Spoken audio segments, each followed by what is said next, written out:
we found out from this new whistleblower, because he was at that conference at the National Press Club in June of 2023 when Mr. Herrera disclosed this. He was threatened to be killed by all these guys who were there. And then this crate, he thought they were transporting drugs. And then this new whistleblower came up and said, no, those are human assets in there. These are people that have been taken to be trained as a psionic operator. And a psionic operator is someone who, they pump them up full of drugs. Most of them end up dying or end up in a coma. Some of them survive.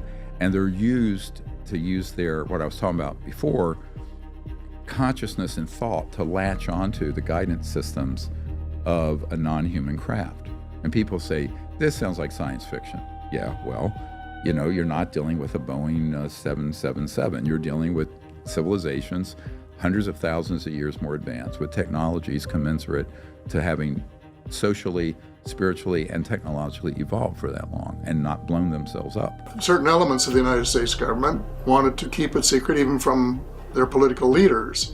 And they've been working underground for years and years and years. The blockage, I think, is really a desire on the part of a very small group in the United States to keep a lot of secrets to themselves and not to share them with either other people in their own country or with the world. And I'll tell you, the mass majority of the UFOs people see, they're not from outer space. They're not alien, they're ours. But they have dangerously been used in false flag operations and deceptive operations.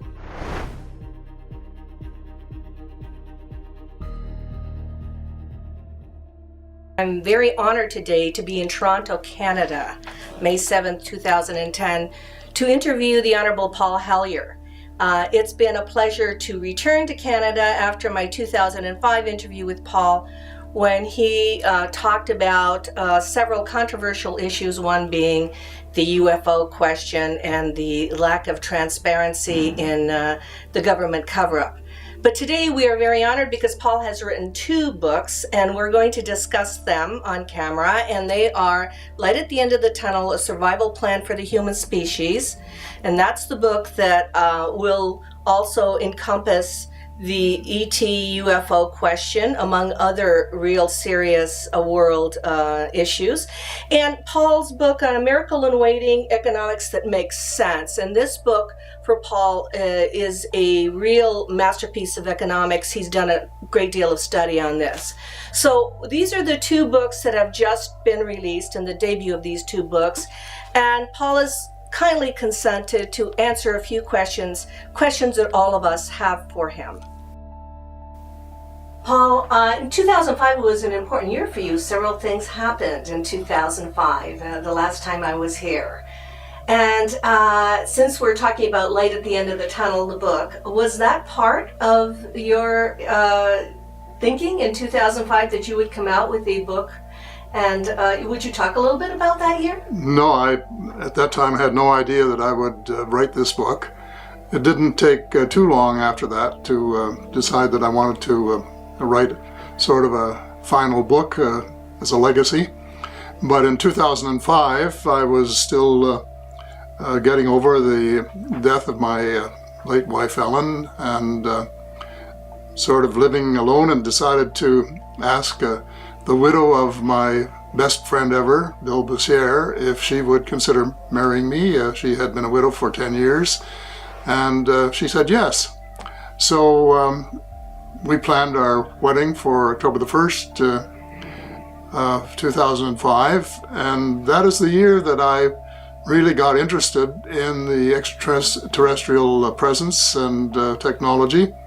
Really for the first time. I had been Minister of National Defense in Canada and had received reports on sightings, which said this one was a natural phenomenon, this was not explained, but never really been into it. But that year, I read Colonel Corso's book, A Day After Roswell, and came to the conclusion that it was real and that this was an important issue. And so I made a statement at an Exopolitics Symposium at the University of Toronto, and said UFOs are as real as the planes flying over your head, and that it's time that the United States government started coming clean on what it's all about, because there are very important military and economic issues that have to be addressed. And how can you address a question which relates to a subject that people don't even won't admit exists?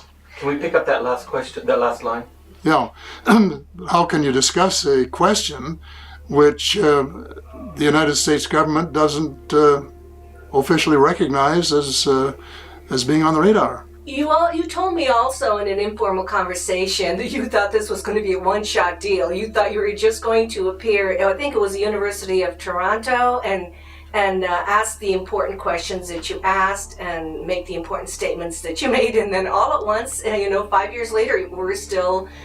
Is it intriguing you? Is this why? Well, I had no idea. See, this speech was made just a week before I got married, and I asked my future bride if it was okay, and she was hesitant. She was reluctant. But I said, well, this will just be a one-off shot. I'd want to get this out in the open for discussion. And she said, okay, to go ahead. Well, little did I dream where it was going to lead, because, of course, after I was public, then people wanted to talk to me, and I wanted to do some research. I have been saying that I was just in the kindergarten of UFO knowledge in 2005. I'm probably in grade 5 or 6 now, after doing a lot of research in the intervening 5 years, and I have read many, many books, and I now know more about the subject than a majority of people, and I felt when I thought of writing another book as a legacy that I should include a chapter, a primer really, on the subject of the extraterrestrial presence and technology, and also to make a plea for full disclosure, because the implications of what has been going on secretly in the last 50 or 60 years are really profound, and most people haven't any idea how important the revelations could be to their future as a species. Paul, you said you became very interested in the question because of policy issues and sociological issues, and your book, Light at the End of the Tunnel, A Survival Plan for the Human Species, has actual first-hand information because you spoke to quite a few people. Some of the people that you spoke to are people like Travis Walton, Fire in the Sky, Colonel Halt from the Bentwaters case in England, Nick Pope, who worked for the Ministry of Defense in England, Dr. Edgar Mitchell, Apollo 14 astronaut Shirley MacLaine, and several other people who are first-hand sources for the whole UFO question. It isn't just that you read the books. Would you tell me, while you were speaking to all these people, what was going on in your mind, and which person you found the most, not shocking, but the most impressive of all your research? Well, when you use the word impressive, they were all impressive. So I wouldn't want to single out one for that. I first of all, as you know, was briefed by a number of very knowledgeable people, including Dr. Stephen Greer, who gave me a 3-hour briefing on the people that he had assembled, the 400 contacts of people from all walks of life who knew much from personal experience about this subject. And then as I went along, I wanted to talk to other people, and for example, I wanted to interview a couple of contactees, and they included Travis Walton, whose story was just tremendously interesting. And I talked to him for a long while, over a couple of days, and was totally convinced that he was telling the truth. But you learn a lot from talking to these people. He had a heck of a time when he was dumped off 5 days later after his abduction, convincing people that it wasn't all a ruse. And he said the division was about 50-50. About half of his friends and relatives believed him, and about half didn't. It took him a long while to recover psychologically from the experience. Another contactee that I interviewed at great length was Jim Sparks. And Jim has been abducted probably more often than anybody else that I've talked to. And he was tremendously interesting because at the outset he would fight these people and swear at them and do all of these things. Eventually he came to the point where he trusted them, and they trusted him, and he got a lot of information. And he wrote a book about his experience, and he gave me permission to use one of the most interesting quotes from that book. It's several pages, actually, of a dialogue he had with the extraterrestrials, in which they indicated their concern about what was happening on Earth, that we were fouling up our rivers and our lakes and fouling up the air that we breathe with particles and really destroying our natural environment. And they're concerned about this, and they wanted him to tell the world about it. And so they of course encouraged him to pass the word along, which he's been doing both in lectures and through his book, but also to plump for amnesty for a lot of people in the event that the government does decide to open up the windows a little bit and let the light shine in.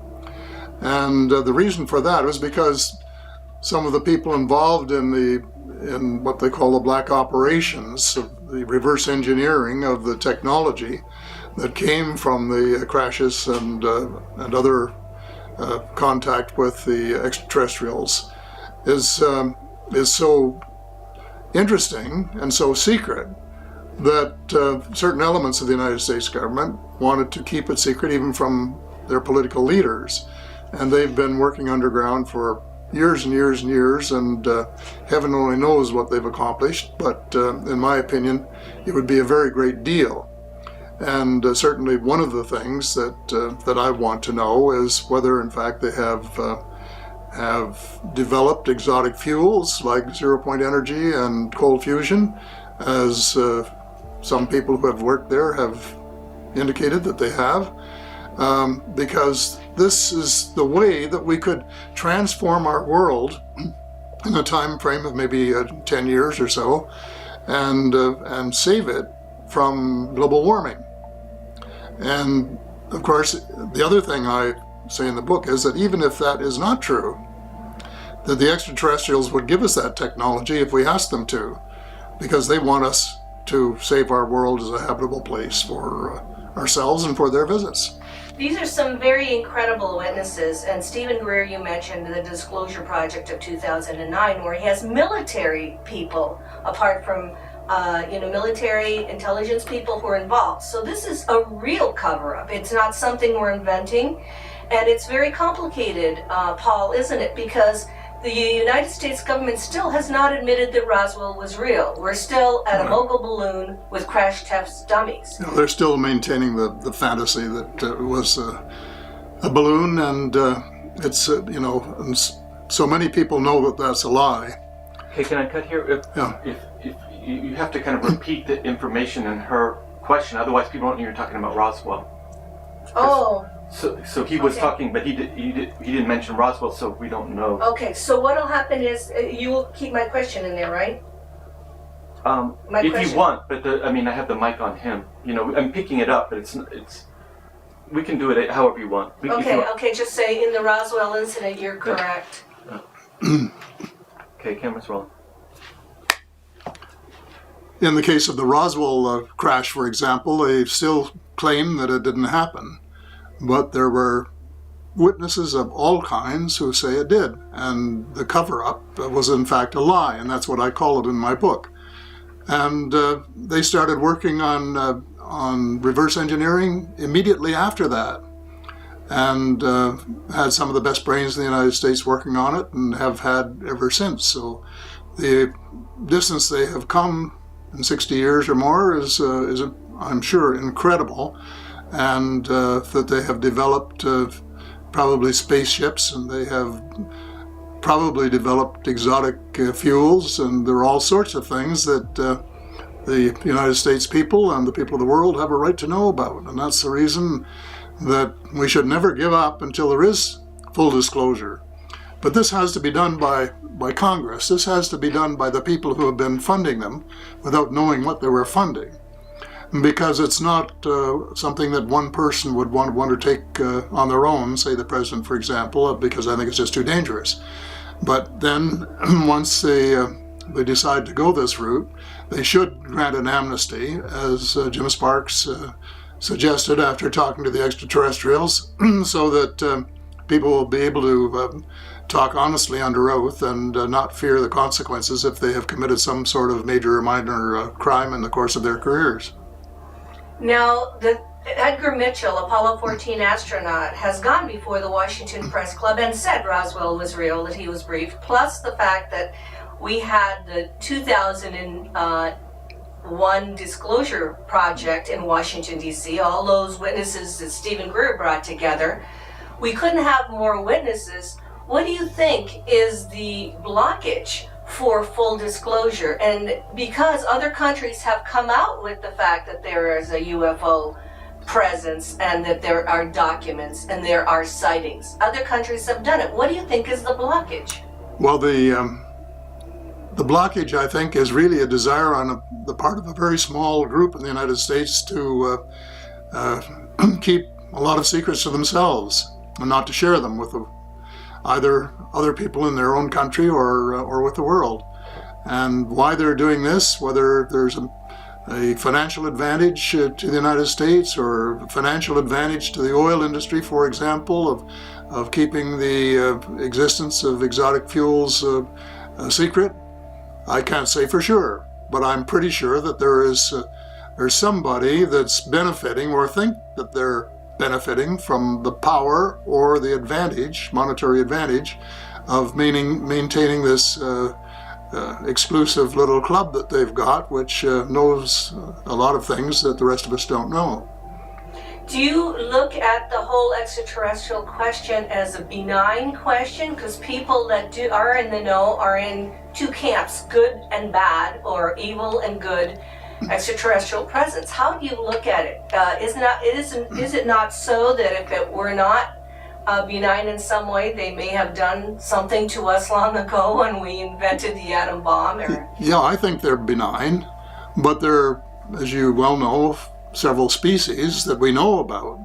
And of course, the United States government sometimes has told people that there's one species that is not, but they never say who it is or which one, and consequently there's no way of checking it out without this kind of disclosure that we're demanding, because they may just be putting us on as an excuse for spending hundreds of billions of dollars to arm Earth against the extraterrestrials. And this is, I think, something that bothers me a lot or concerns me. Tell me, so many people in the know, like astronauts, military people, you as ex-Minister of Defense, want to address this question, and even the Vatican has come forth and made the statement that the ET is our brother and sister. How do you think that we can approach this with the general public so that there is no panic and no pressure and no change in the status quo? Or do you think there will be a change in the status quo? I think the public is prepared to accept it.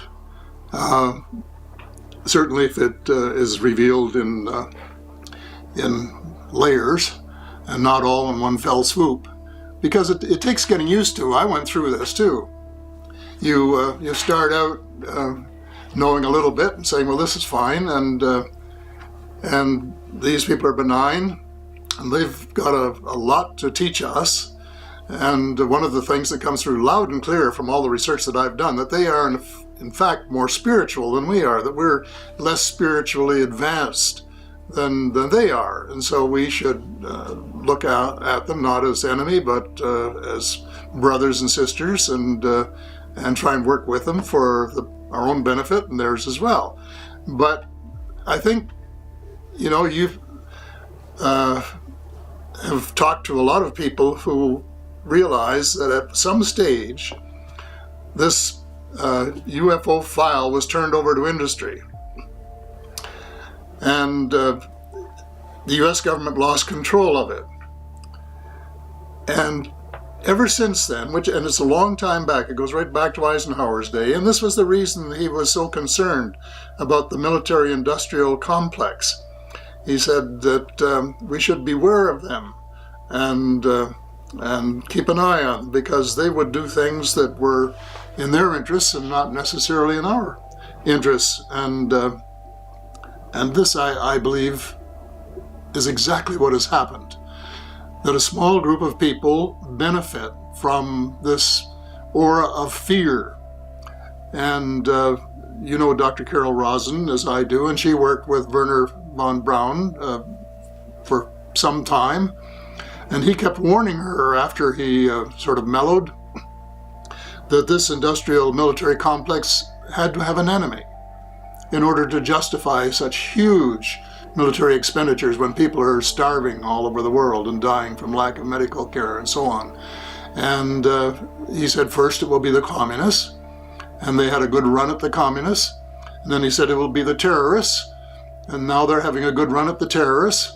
And then he said it will be the extraterrestrials, and now they're trying to get money to establish a base on the moon and do other things, which some of us feel is probably more military oriented than it is scientifically oriented, at least as much so. And without really the American people ever having given sanction, they have no mandate to do that. No government has run on the platform of spending public money for the militarization of space. On the contrary, I think most people say, hey, this is a common area. It should be available for the utilization of all mankind and for the betterment of all mankind. But we've got this roadblock, as long as a small, well, I call them cabal in the book, who are the hardcore of the shadow government that everyone talks about, which I also talk about in the book, refuse to come clean, and I think that they're going to have to come clean at some stage, and Congress is the organization that's going to have to force them to do that. And your book is very comprehensive because you talk about all of these and the way we should approach other civilizations in the world. And you use as the most powerful phrase the golden rule. Can you give us some ideas how we can change our worldview so that we are not a warring species killing each other, we are not judgmental over people that do not look like us or live like us? Can you imagine if it were aliens? And how can you give us some ideas how this can be accomplished, because I know this is your passion. Well, I think we live in an unhappy world where many things are going wrong, and I start my book out by saying I think we have about 10 years to turn around and convert from fossil fuels to a new exotic energy or energies, not the 30 or 40 years that all the politicians are talking about, because that, in my opinion, will probably be too late. And the global warming will proceed to the point where some countries are devastated, like Bangladesh, for example, which could wind up underwater, and many of the Pacific Islands, and maybe eventually Manhattan, who knows. And so we're headed hell-bent for our own destruction if we don't change. And yet you go back and read history, and I have a section on this, of almost every major religion at some stage has taken on some other major religion and attempted to kill them off, or some of them, while at the same time proclaiming in their basic rules that they believe in treating other people the way they would want to be treated. And yet in action, they do just the opposite. And I'm calling for a year of forgiveness, where all of the people who have fought others over the last 2,000 years or more forgive whoever did it, and it's two ways in almost every case, and then start cooperating in building the kingdom of God, which I define as a world where everybody has enough to eat and some clean water to drink and a roof over their head and enough clothes to be decent, and sufficient access to education to give them a reasonable opportunity to be able to use their skills creatively. And this would produce really the kind of world that we're we all talk about and dream about and hope about, but do very little about. And it's interesting, if you want to go back to the UFO thing for a minute, that one of the early Canadian pioneers in this field, Wilbur Smith, who had access to information from the star visitors, as some of us like to call them, said that we've reached the stage, and certainly he got this from them, where we have to choose between good and evil. And if we keep on doing evil against our fellow man, in the generic sense, the world is doomed. Whereas if, on the other hand, we were to choose doing good in all of the ways that are open to us, and especially with all of this technology, then we could create a world which would be absolutely stunning in the opportunities that it provides for everyone.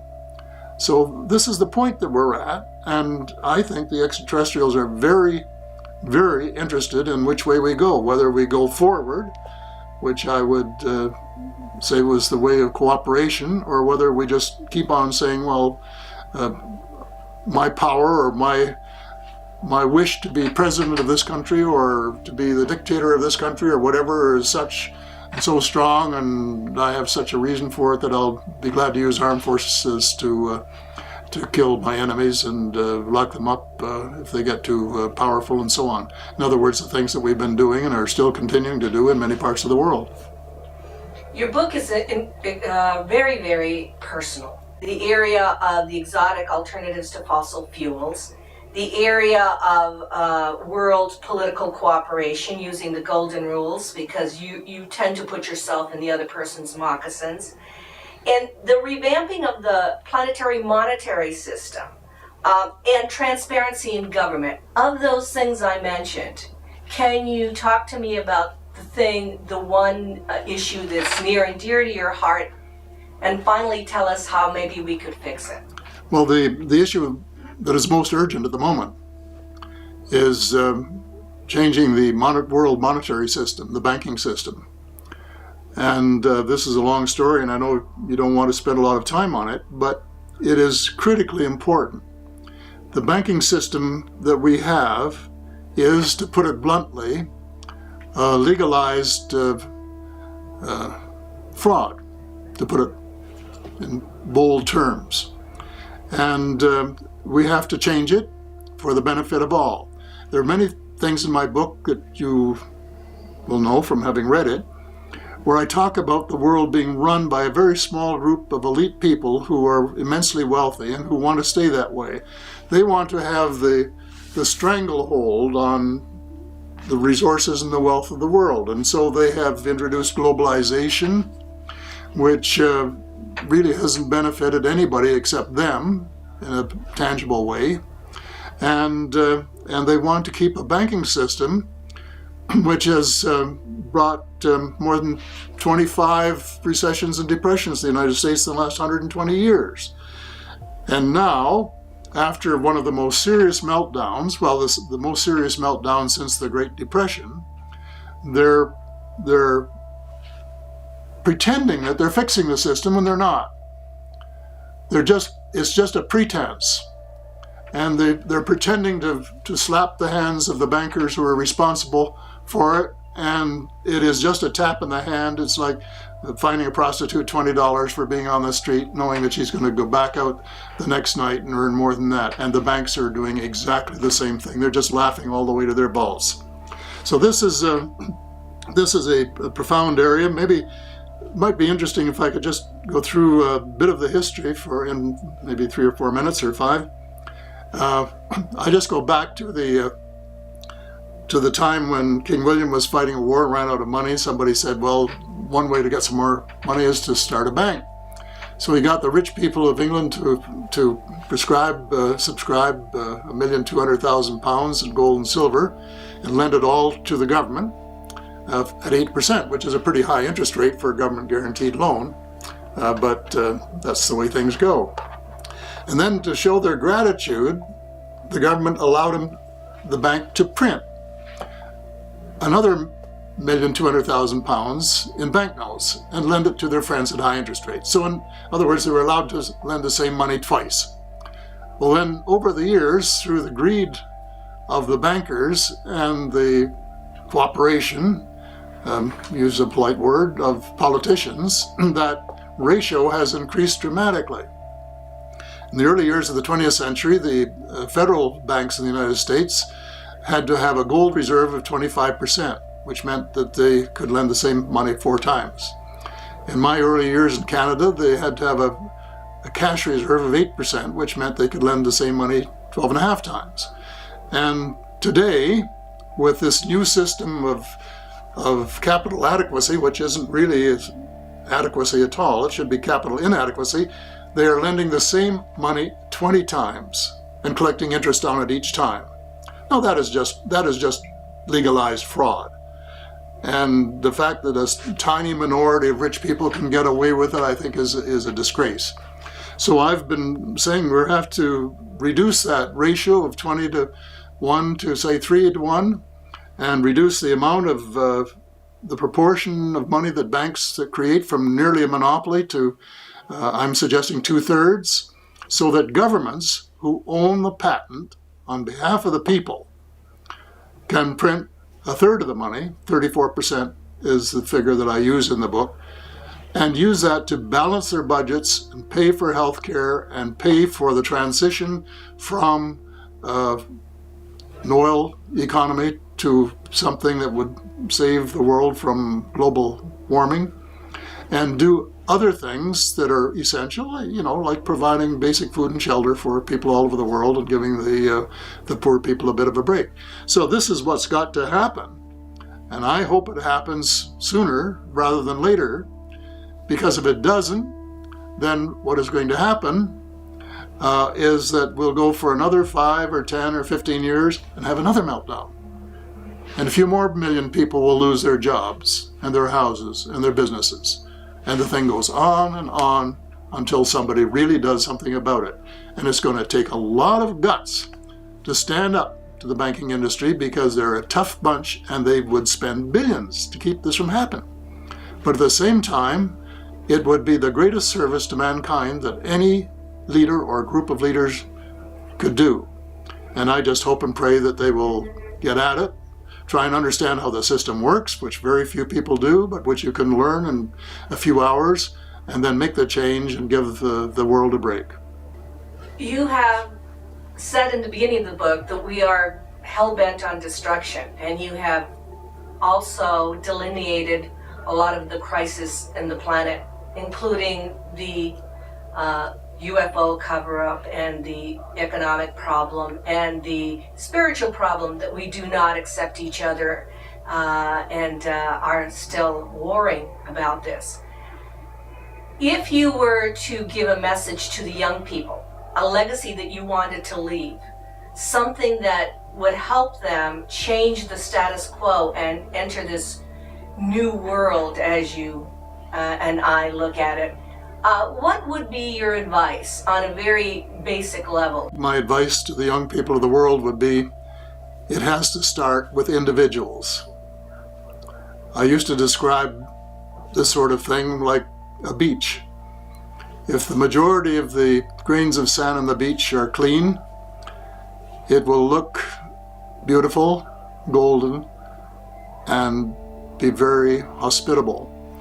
If the majority are covered with oil slick, dirty, or translated into the wider problem, evil, or uncaring or self-centered, then you have a dirty beach, which is very unattractive. And that is much of what's going on in the world today. We have very little personal integrity. Every time you pick up a paper, somebody's ripping off somebody. The government officials are ripping off the people, or some people are trying to rip off the government by not paying their taxes or something, to show that they're going in the opposite way to what we have to go. But this has to start with individual people, and it has to come from the bottom up, not from the top down, although I must say that, good leadership is very important, and if you can get somebody with high moral and ethical standards at the top, this will rub off on some of the younger people. But basically, the young people have to change the world one at a time, individually, and try to make their motto to leave the world in a little better place than when they found it.